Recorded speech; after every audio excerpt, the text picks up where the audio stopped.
Teori psikodinamika menurut Sigmund Freud.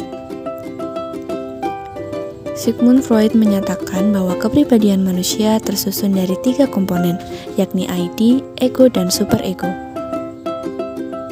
ID dapat direpresentasikan sebagai kebutuhan dasar alamiah yang bekerja dengan prinsip kesenangan, mencari kepuasan secara instan terhadap keinginan tanpa memperhatikan konsekuensi. Sedangkan ego berurusan dengan kenyataan atau realita, berusaha memenuhi keinginan ID dengan cara yang dapat diterima secara sosial. Sementara itu, superego mewakili nilai-nilai sosial yang tergabung dalam struktur kepribadian dari individu yang berusaha mempengaruhi perilaku untuk menyesuaikan diri dengan harapan-harapan sosial. Ketika ID dan superego tidak seimbang, maka akan menimbulkan suatu kegelisahan atau kecemasan.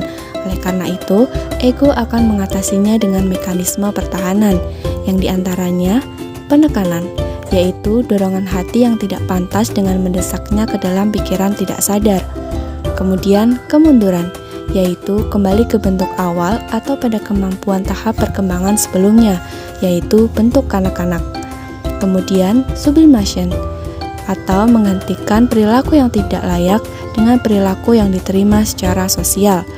Kemudian, penggantian, yaitu mengubah emosi dan melepaskannya kepada objek atau orang lain. Yang terakhir, pembentukan reaksi, bertindak yang sepenuhnya berlawanan dengan perasaannya untuk menyembunyikan perasaan-perasaan atau kecenderungan yang tidak diterima. Pada perkembangan anak usia sekolah dasar, biasanya akan sering dijumpai beberapa mekanisme pertahanan yang dilakukan untuk mengatasi kecemasan atau permasalahan yang mereka alami.